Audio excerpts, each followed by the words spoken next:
Welcome, everyone. This is Recovery Dharma. I'm Julia.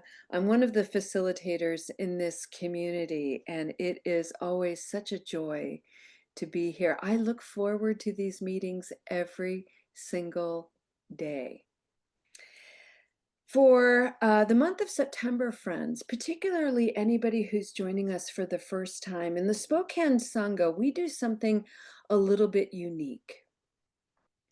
One of the things that we do is we have abandoned really the script of Recovery Dharma. If you want a scripted meeting, there are many of them and they're excellent. What we've decided to do in this community is look at recovery, really take recovery into the Buddhist framework.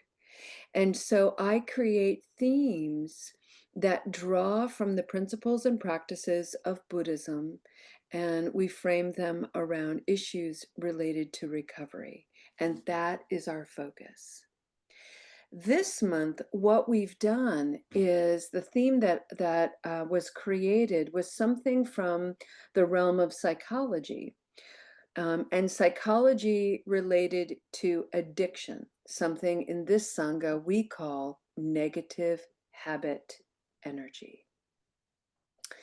And there are many psychological qualities that are common to substance use disorder, addiction, negative habit energy. And I've chosen 4 because I think that they are the most universal. Um, I think not only is negative habit energy with respect to substance use disorder common, negative habit energy in general is common. Substance use disorder is simply one manifestation. But we have lots of negative habits. And by negative, I simply mean it is a habit that is showing up in our lives that is inhibiting us from enjoying life, maintaining healthy connections and relationships. It's inhibiting our capacity to live fully and richly. That's the negative aspect.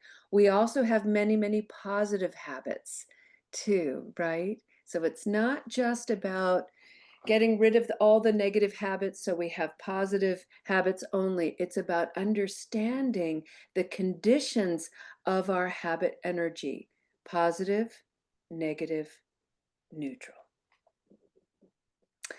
The quality of habit energy that we've been exploring this week is something called comfort with secrets and lying. Comfort with secrets and lying. Oof. Oh, I don't know about you, but that makes my butt cheeks tight. So, the first part of this meditation will be to relax your butt cheeks, all right? Because we're okay. We're safe. We're practicing, we're breathing. And a very gentle reminder that to keep secrets, to lie, those qualities have many, many conditions governing them, and they're not all bad. And so the Buddhist practice, one of the things that I really love about the Buddhist practice is it forces me to engage with myself in a way where I can simply become more honest. So I look at my propensity to lie, and I look at the conditions for that lie. Why is that arising? Why am I engaging in that lie? Is it self-protection? Am I protecting someone else? Is it a lie of omission? Is it a lie of exaggeration and distortion? Is it a lie that's going to buy me a little time?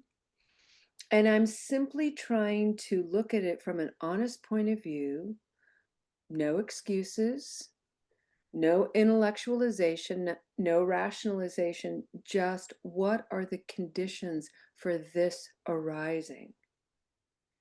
And not only that, but am I trying to engage with myself or someone else with my best foot forward? Am I meeting the aspirations of myself to be honest and to be true? So, those are the motivating factors for me, even when I'm in the middle of a lie. So, I'll tell you a tender story. Many of you know that I have a daughter who, when she was very young, was very, very ill. And there was one night I remember where my husband took her to the emergency room, and I knew she would be admitted and all of that. And in the morning, my 6-year-old son at the time, woke up and his little sister was nowhere to be found. And he knew that something bad had happened. So he, in tears, came to me and said, "Mama, is Aria going to be okay?" And I lied. And I said, "Of course she is." Now, you all are going to let me off the hook on that one. It makes perfect sense, right? He's 6. I can't go into the detail of, well, honey, there's no certainty in life. Life is full of change and death is a part of it, and she has cancer and la la. No, we lie. So, this is one of those recognitions where we can't be really black and white about it, right? Lying is bad, telling the truth is good. That's a dualistic way of looking at a very complex situation. I lied to my son, respecting that he did not have the capacity to hold the weight of the reality that was unfolding in that moment. And I didn't have the capacity to hold the weight of that reality unfolding in that moment. So I lied. Now, later, when we had a little bit more capacity, I went to my son and I said, she isn't okay. And she's okay. She's in the hospital. She's in the right place. She's very, very sick. Mama, is she going to die? Here was another moment. Now I had more capacity. And I could have lied and said, no, of course she's not. Lie. So what I said to him was, are you ready to hear this? And he got really straight and he said, yes. And I said, yes, she is going to die someday, but I don't think it's today. Right? So tender, so tender. But I felt better about myself. I felt better about my aspirations. I felt better about my commitment to be honest as possible. And I didn't judge myself for lying in that moment. I do think it was the right thing to do. However, it was still out of integrity with my aspirations. So I'm working with it like soft clay. I'm molding it. And that's what I invite us to do. And it's uncomfortable and it's awkward, especially if we are in a self-protective mode because we've engaged in unskillful behaviors. So just this morning, I had a conversation with my now much older surviving daughter who she survived her cancer. And she shared with me that I have not always been skillful holding her feelings as she was growing up through her adolescence. And that has created the conditions for her where she doesn't always want to be forthcoming with her feelings and her thoughts. It was very honest, beautiful, beautiful. But the reason why this came forward was I confronted her this morning because she lied. And what she said to me yesterday was, I asked her, are you okay? And she said, I'm fine. And she wasn't. How many times do we do this? It's so easy, right? And it sounds a little harsh to call it a lie. But again, let's neutralize it. That's what it is. We're self protecting. And how we do that, how we lie, it's just a matter of degree, right? It's just a matter of degree, but it's all the same thing. So I looked at her and I just said, I want to be someone connected to you where even if you're not okay, that's what you say. And I will learn how to back off. I will set a boundary. You can set a boundary with me. I will learn to respect it. But don't tell me you're fine if you're not, because I don't want you to be dishonest with yourself for my sake. And that I could see a little zings going off for her. It was beautiful.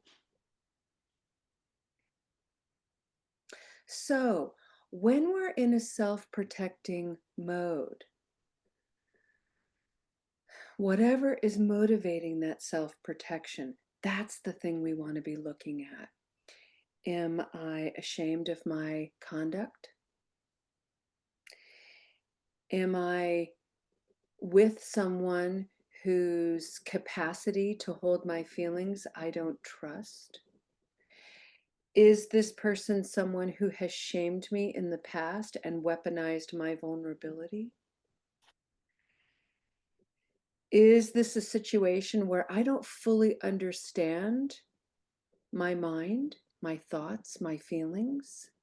And so it's just easier to dismiss the whole situation with, I'm fine, whatever, yeah, no, it's all good. We don't need to talk about it. So many conditions surrounding the propensity we all possess as human beings to self protect, both skillfully and maladaptively.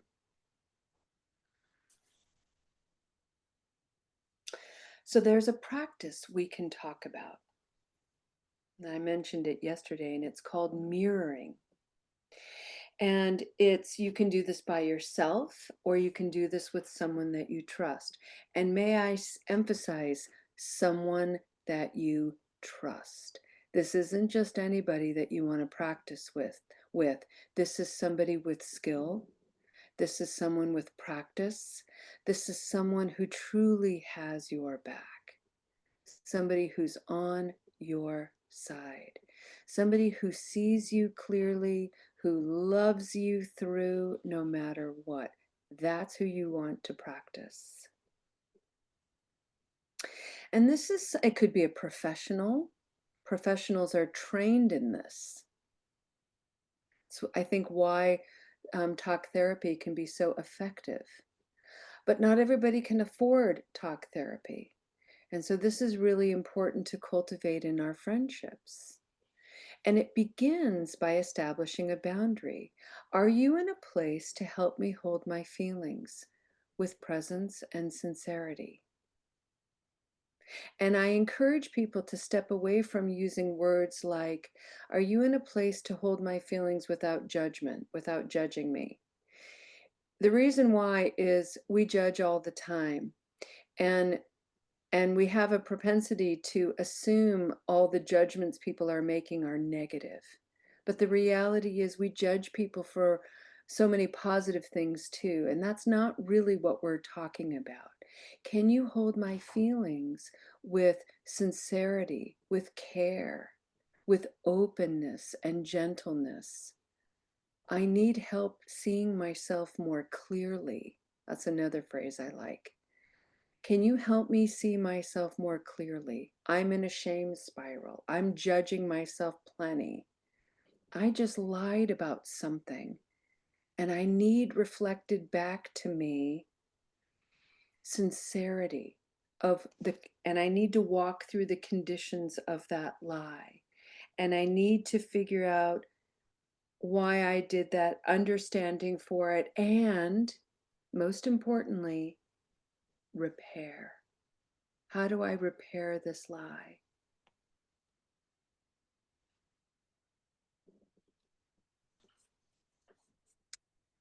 So let's, for a few minutes, take that in the privacy of our own minds and hearts. And how you do that, friends, at least how I do that. Let me make this a first person experience. And I invite you to be guided by my first person experience and then allow your wisdom to guide you. So, what I do is I immediately find a strong posture. And today I'm sitting in a computer chair and I'm right at the edge of my seat. I'm a little bit on the bouncy side. And my back is nice and straight, my belly's nice and soft, and my hands are resting on my lap. And I've closed my eyes. And now I'm going to breathe. And I'm going to breathe in a statement that's true for me. Breathing in, I have the capacity to keep secrets and to lie. Breathing out, for good reasons and for not so good reasons. Breathing in, I want to understand my capacity for keeping secrets and lying. Breathing out, I notice the conditions. Breathing in, think of a lie. Don't make it your worst. Don't make it the one that you're harboring the most shame or embarrassment about. Just something simple. Breathe out. What were the conditions of that situation? Write them down. Really look at them. See if you're putting yourself in the role as an antagonist, as a protagonist, or as a neutral observer. Play all three roles. Because the likelihood is we're all three. That's how complex this is. Breathing in. I aspire to be more honest. Breathing out. What are the conditions that would nurture that within me? Breathing in. Nurturing conditions.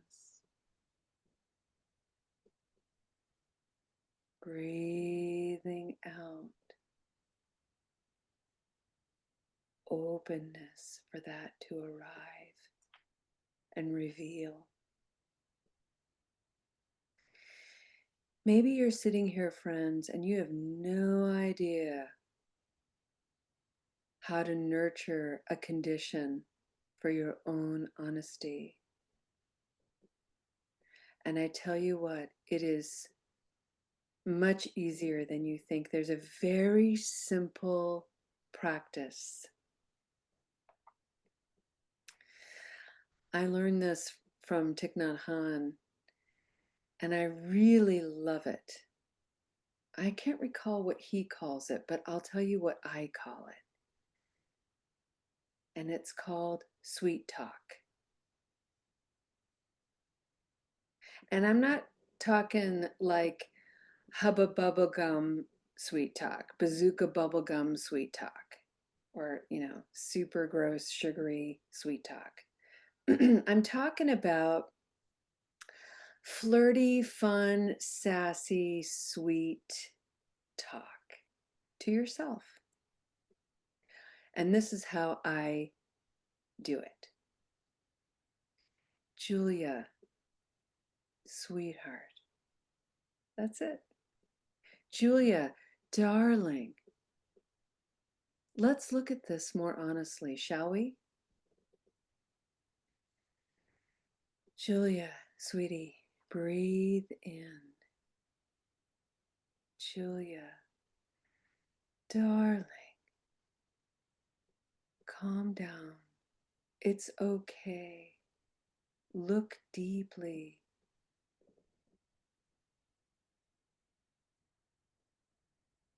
Julia, sweetheart, breathe in. I got you. Julia, you can do this.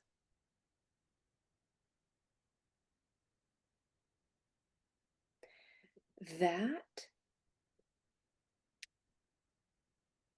is so incredibly nurturing. Why? Because instantly it lays a very, very thin foundation for kindness. It's like a little layer of fertility for this new soil that we are creating to grow these new seeds of kindness, of compassion, of care, of presence, of forgiveness and leniency.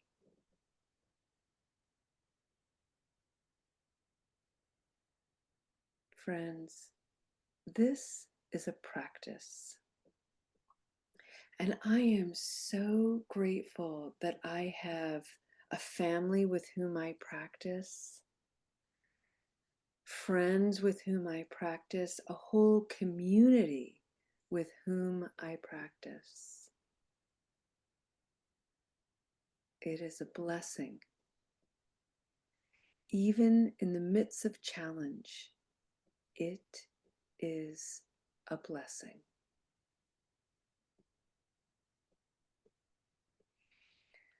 Let's take a step toward the conclusion of this practice, and maybe in the quietness you can nurture yourself in whatever way feels alive and true for you. Breathing in,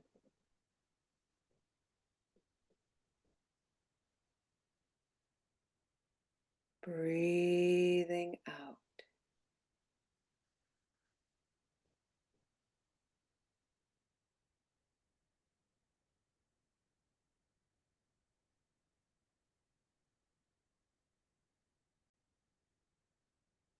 Friends, we are at the conclusion of our practice today, and as you all know, that in the tradition of the three jewels, the Buddha, the human being who was able to awaken to the causes and conditions of his own misery and malcontent, the Dharma, the teachings that he created, that others have been inspired to create their teachings for millennia. The limitless nature of this wisdom that is alive, already alive in you and in me. That's the Dharma. And the third jewel is the Sangha, the community of wise friends devoted to sharing this wisdom, to inspire this wisdom and encourage it as well, not only for ourselves, but to extend it out into the world. That is profound goodness to bring into a world that is crying for goodness. In fact, it reminds me of a wonderful saying. I think I think this quote can be attributed to Santa Claus, but I like it. It's to be good for goodness' sake. Think of it. I'm going to be good for the sake of goodness. What an aspiration. May you take this aspiration into the mind and into your heart, and may it bring you peace and ease. And may that peace and ease ripple and radiate into your family, into your friends, into your community. And by virtue of your presence, the brightness, the magnanimous nature of your presence, may someone somewhere be free. Thank you so much for your practice today, friends. We'll see you next time. Namaste.